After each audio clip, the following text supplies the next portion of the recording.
everybody. It's Tony George along with my good buddy Sean Salisbury, and we're breaking down, or we're going to discuss and kind of break down the Final Four games for this upcoming Saturday in the NCAA tournament, and it's down to 4. And the first game we're going to talk about in 2 separate videos is a team that is near and dear to Sean Salisbury's heart, and that is Houston, as Sean hosts a big-time radio show down there in Houston, which you can tune in each and every day on iHeartRadio for the Sean Salisbury Show, and be sure and tune into that because it is always good. You get Sean Salisbury live, raw, and unfiltered, and giving his takes on everything, and that's how we like to roll around here.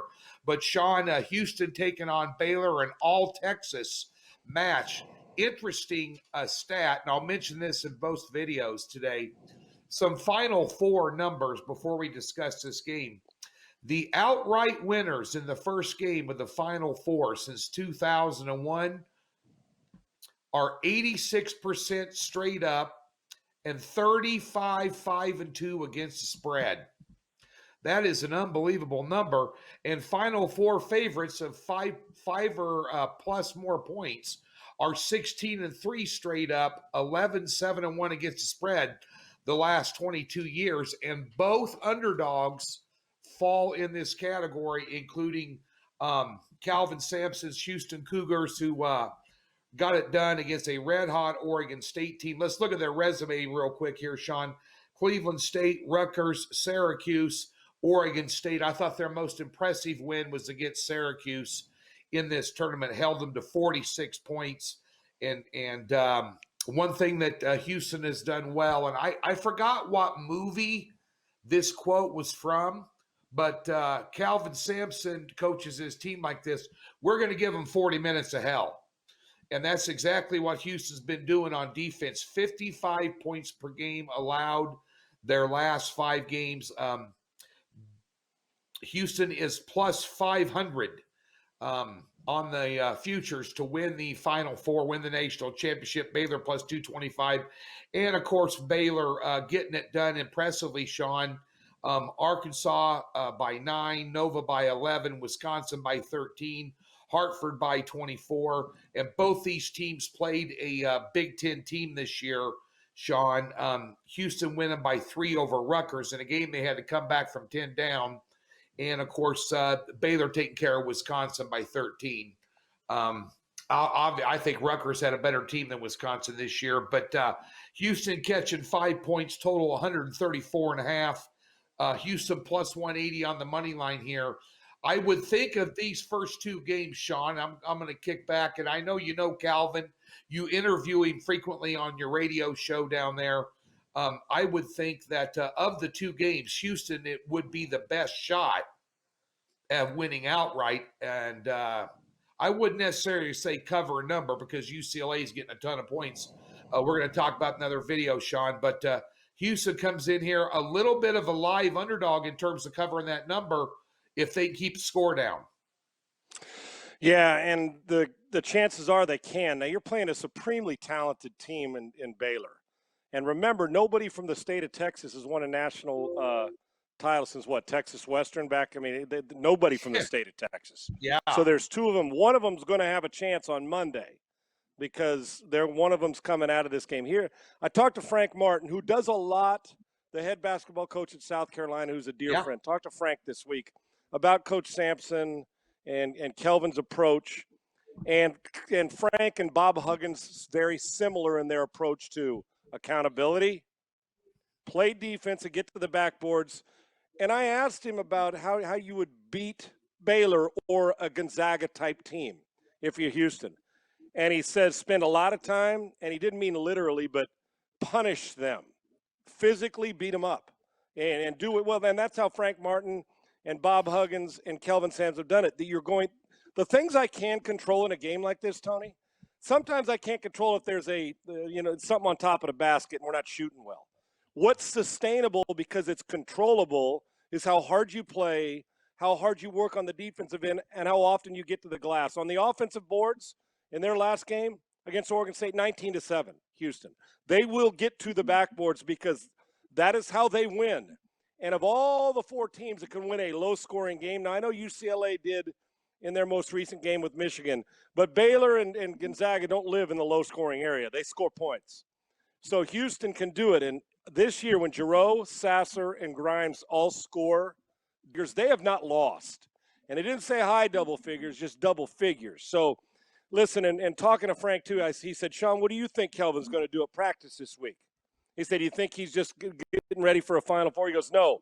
He's going to put a top on the basket, and they're going to fist fights on the practice floor. And that's the approach they have to have because, now, and the one thing, guard play is going to matter. You're going to have to prevent Baylor's guards from getting into the paint and scoring from there. And they're going to have to go about it their business. But I'll tell you what I do love about this. Now, I would pick Baylor as the favorite too, Tony, I would. But I'm telling you what, if you're giving me those points, Houston's going to push them to the brink. I promise you. I believe that with all my heart. I'm comfortable knowing that if they come out of this with just a loss to move on, Baylor is going to get punished. I assure you they are going to get pounded and feel it physically, and they are going to have to work because they're going to contest every single shot that Baylor takes. Now, Baylor's well coached. We got 4 good ones in the tournament. We'll hit the other 2 in our other video. But I like Kelvin's chances. I do because even when the thing that sticks out the most for me, Tony, is when they're not playing great offensively. And I don't think they've excelled their best offensively the entire tournament yet. I don't. But what I do know is that good teams in football playoffs and baseball 7-game series and these type of games and atmospheres win when it ain't pretty. At some point in this game, Baylor's going to hit a streak where it ain't pretty. Can they hang around? Houston knows how to hang around. I think Houston's waiting for, well, man, in the AAC championship, we hung, 91 on Cincinnati? We need another one of those. And they may take one of those. But I assure you they will sustain it defensively. I like Houston. If you're going to lay those points with me, I'm taking Houston. I think this is going to be a fist fight.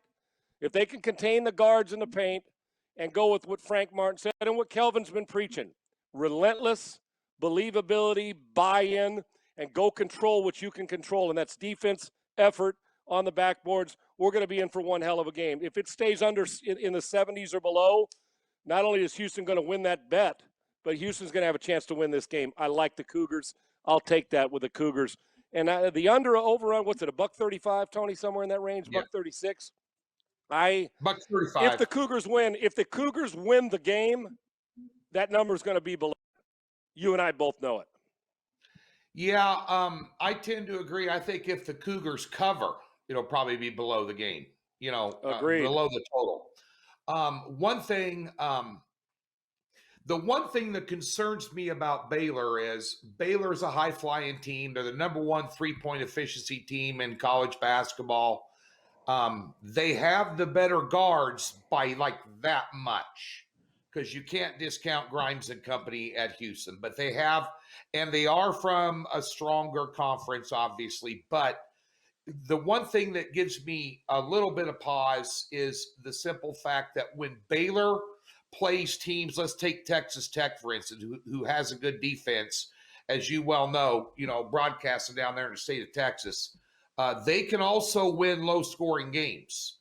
They don't need it just to go their way.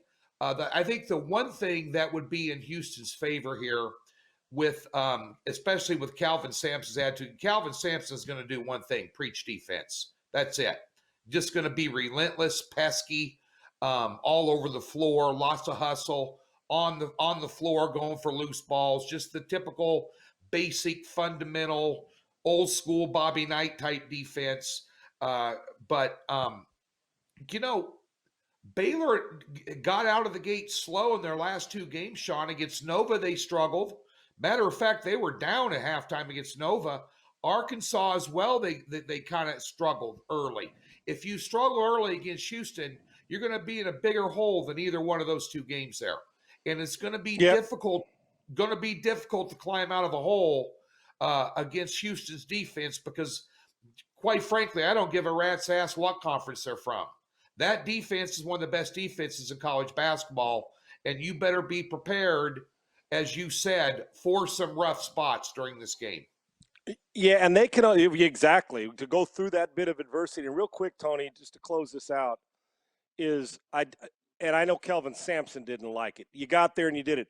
They didn't like the way they went about their business in the second half against Oregon State. 17-point lead, surrendered it, let them get within 2, but got those 2 late stops, forced a couple turnovers, and got 3 or 4 shots on the offensive glass late in that game to prevent possessions for Oregon State, which had been shooting well in the tournament, right? And Baylor, now listen, Kelvin Sampson and Houston, no, you cannot, first of all, you're not going to get a 17-point lead against Baylor more than likely. Secondly, that if you do and you let them get close and get on a run, they're better offensively overall than Oregon State and far more athletic when it comes to player for player.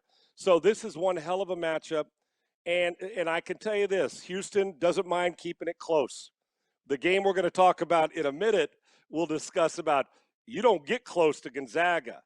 Houston's plan is we'll play you around. Can you handle a 15-round old school heavyweight fight, what they used to have, not 12 rounds when you and I were growing up? 10-point must system is in effect, 3 knockdown rule, 15 rounds. Baylor better be ready for that now. Baylor's a favorite for a reason. They should be, but this is going to – they know because they're such close in proximity here in the state of Texas. You better strap it on because Houston's playing 40 minutes. Now, they may not look pretty doing it, but they're going to land some body blows along the way. This is going to be a fun game to watch, and I think we underestimate that there are some skilled players. Sasser can shoot. Grimes is a stud. Giroux's a long player.